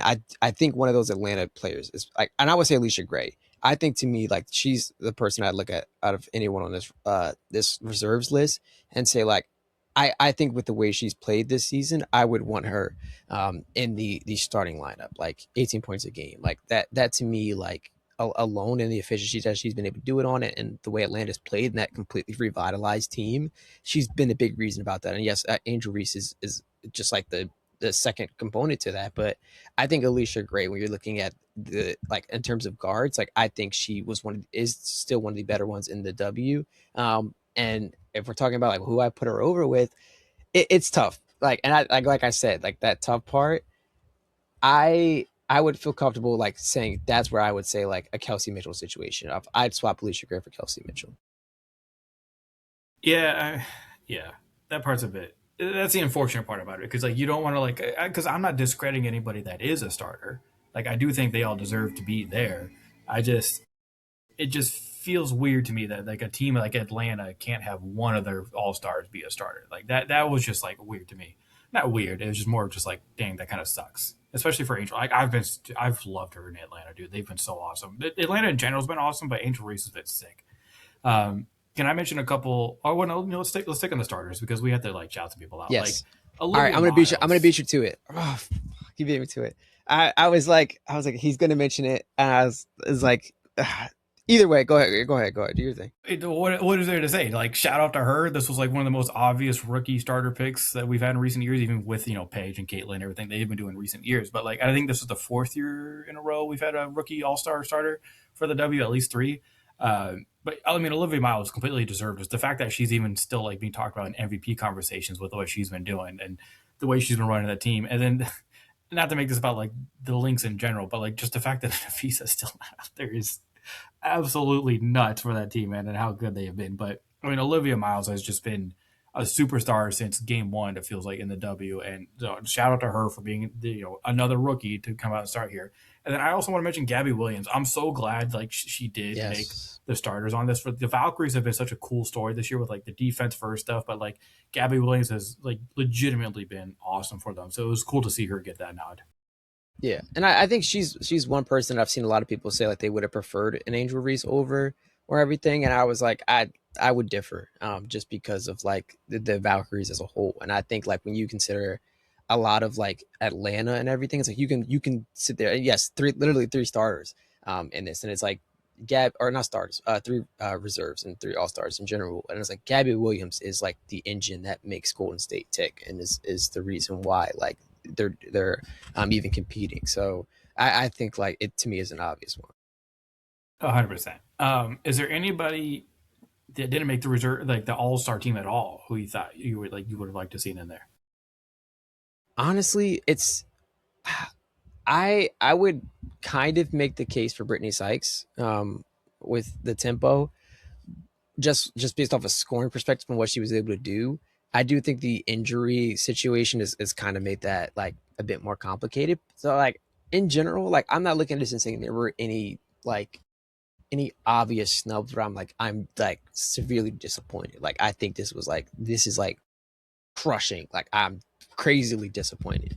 I look at this and say like I think they got it pretty right. Obviously, once you get them all like onto a like all these are all stars. Now let's sort starters reserves. You can sit there and say like fit wise that this might work. Like I might take this player over that player, but like in general, the all star list, I'm looking at it and saying I don't think anyone was crazy like snub. I do think Alyssa Thomas was probably like the one where I was like it felt like I was like, yeah, I feel like Yeah, she should have been in there, but like I think this is where I feel like I want to make the argument that like your team record matters a lot, which I do think th- it does, like your team yeah. success. But then at the same time, but then like how could you say that and then not like do what you did with Atlanta, right? So it's a bit tricky there. But yeah, I think Alyssa Thomas. I think just because she's on the Mercury probably is why that didn't happen. But yeah, League leader in assists, like the numbers itself are like are there. I just still look at this and say like I do it is a Mercury situation of like the Mercury are bad, so it's like naturally no one's gonna vote for Alyssa Thomas. But yeah. at the same time, it's like when you talk about like who would you vote her in over, like I look at the rotation and the reserves, and I'm like I don't I think it's difficult to you talk about Atlanta, like you're gonna put her in over Ryan Howard or like Dom Malonga's had a really good season as well with Seattle. Like it's tough to for me to look at that and say like I think any of those players would take a back seat to that. Yeah, Malonga. By the way, I did want to talk about her. She has been so fun to watch. I know Seattle is what they are right now, but since she's came back and like started playing these games this season, she's been so fun to watch, man. Like I think I talked about before, like the way she gets rebounds, the way she just kind of like snatches them out of the air, everything she does for you on both ends of the floor, and like the speed and just like the ferocity that she plays with. She's been so fun to watch. Like I've been watching a lot of like Seattle games mainly because I was like, all right, let me see Fletcher Johnson, let me see Fam, like see how they're gonna doing. But then Malonga comes in, I'm like, holy shit! Like she looks like their best player on the team right now, and it's been really cool. She's So someone that shout out to her. yeah, she's someone that I saw with Unrivaled, and especially with them coming to Philly and being there, and I was like, I'm really interested to see. I was really interested to see where she was going to like just fit in at Seattle and like what the next step was going to be because that's a big emphasis of that, and not just Unrivaled as an opportunity to grow, but like the development aspect and like what that looks like and to see her develop from even just Unrivaled and watching the practices to now it's like I understand why we're seeing her perform the way she is. So it's really cool to see. Yeah, it was also cool to see a couple Mystics players make it in, which I was happy about. Yes. Kiki and Sonia. Um, I was gonna say Sonia's addition. I think I'm really glad because like the way she's just looked so comfortable out there, especially in her second season, and just coming out being able to perform. Like she's a bucket. A bucket gets to her spots, and it like I'm just really glad. Like you mentioned the Mystics and like they're I know they're like your Mystics and the Lynx are like your two like you need to cover them every show. I like and I you see talking why about me when you personally? Yeah, like it's just like I feel like whatever it is, like every time we sit down and record, it's like in your notes, it's like, all right, like Mystics, Lynx, Olivia Miles, like those are the three Well, yeah, the things. It's like links start you with check Olivia those Miles. boxes, yes, Yeah. and you check those three boxes every time. I got it, man. I got it because look, I'm always gonna have a soft spot for rebuilding teams that are doing it in a fun and like correct way, and the Mystics to me are that team. Like this year, like they're just like even though they just had a game, I think it was against the Valkyries where they only scored second or 16 points in the second half. That was kind of rough, but yeah, when oof. But they've generally been a lot of fun, especially Kiki, man. Like and Sonya too, but like Kiki, it was really cool to see her get that too. Uh, but yeah, any other? So I'm trying to think. Mabry was really cool, especially dude. I mean, the fact that she had a 53-point game, it was like if she hadn't been one of Yes. the players, it would be Oof. like, what the fuck are we talking about? But like, Yeah. she's been sensational for them. And then It's Courtney cool to Williams and see. Jackie Young making it was. Yeah. I've talked about them a lot this season so far, especially Courtney Williams. Like I've become such a fan of hers, and her being also back in All Star Weekend in general, it's just like hell yeah, like it's like we're gonna get the stud buds back, but we'll uh we'll see what happens with that. I was gonna say it's also cool to see Kelsey Plum still. I Yeah, don't say still kicking because like not that old, but like she was the leading it's good. scorer in the W. She yeah. Yeah, I just say it's cool to see it. You talk about like the poor team effect, like like the negatives of your team being bad, and it's like it doesn't matter when you just go out there and like you're that good. So it's just cool to see like that was one instance where it's like I think that's what separates her from Melissa Thomas, where I'm like I like this is like clear enough where it's like it doesn't matter how bad the team is. Um, yeah, well, yeah, especially their defense. Jesus, the Sparks are so frustrating when it comes to that. Um, but yeah, it was cool to see her get in. I'm curious though because of her injury. Like, this is part of the conversation we can have about like who is that next? Like, who is the next one up? Because if Plum can't play, then someone else got to step in. Like, who do you think Kathy Engelbert would pick? Would And you? part of me is like, I don't know. I don't like. Do you go? Who would be your first replacement if you had to pick one? I I could see Veronica Burton, Mm, like as a potential. Just like we talk about the Valkyries, and it's like if there's someone else that's with Gabby Williams and kind of pushing that team in the right direction, it would be her. Um, so I could see a case for that. I also just throw it out there. Philly native Clea Copper. that's who I was going to mention. Yeah. Okay. Good. And it's another one of those things where it's like probably the team success, but yeah, yeah, the Mercury man screwed themselves over. I feel like the fact that you have someone who's leading the league in assist and Cleo Copper and Cleo Copper and like none of them are in the All Star game. You're kind of like, what the hell is going on in Phoenix, man? Yeah, But yeah. So those would be my two. I completely agree with that. Honestly, like you took my one, so yeah. Uh, man. All right. Anything else you want to mention for the All Star game or the all No, rosters? I'm just excited. I think we're constantly talking about the growth, and I think a big part of that as well is All Star like weekend, and we've seen it with the NBA, and like you got players like Wemby trying to take it more seriously and actually compete and everything. And I'm excited to see what the W's alternative is to that, and if we see the players just like go as hard and take it as seriously, because this is an opportunity where it's like, especially with the increase of viewership, if they jump on this now and this looks competitive and they're competing it like it's like the W that we know it is, and it's physical and everything, we won't ever have to get to a point where we're like, oh, the W All Star game is boring. They're just chucking threes and like doing dunk. Well, we don't see too many dunks anyway. So, but like you get the point of like, oh, it's boring. They're not playing defense, like all that stuff. Like we don't have to get to that point if like this is a tone setter, especially with the increased viewership, to go out there and just be the W and play W style basketball. Do you want to do real quick MVP picks? It's Asia, usually a guard. I, I Asia, I like it would be like part of me wants to say like just a dark horse like Marina Mabry just goes off like from the like as a Dude, reserve and is like just like really like just that's a real takes over possibility. I mean, because in the All she's Star going game. out there shooting nine and making 9 threes a game. So yeah, if you get her in the All Star game, she hits like 8 threes. You're kind of like, okay, well, like I like if if we see like I just mentioned the aspect of, like, I think we will see that, like, them take it seriously. It's a big crucial moment. If they're not taking the defensive seriously, I think we'll see like Marina Mabrey go out there and just flame from deep. Also, like, I'm more so going with the dark horses on this one, like Marina Mabrey as a reserve, and then Olivia Miles as a rookie to go out there and just go crazy in the All Star game. I think it'd be really fun and entertaining to see her just like play a bit more loose, in a sense, because like at the end of the day, it is still the All Star game. Yeah, 100%. Olivia, I haven't looked at the betting odds, but like I feel like she's got to be. Do you hear that dog barking outside? I do. I was just, yeah. I was like, we're almost out of here, dog. You're No, messing yeah, up the sorry. vibe. It's that time of the day where people back from work and they all walk their dogs at the same time, and none of them are trained, so they all bark and try to lunge at each other. And then you hear everyone say sorry about it, and they drag their dogs away. This is my least favorite part of every evening, bro. It's like, because they do it right outside my window. Anyways, not to sound like an old man talking about people get up my lawn, but for me, like I haven't looked at the betting odds, but I feel like Olivia Miles like has to be up there as like one of the favorites to win MVP with just how she's playing and just being a guard and like just how many times, like how often she'll be on the floor for this. I will say a dark horse for me is also Jackie Young.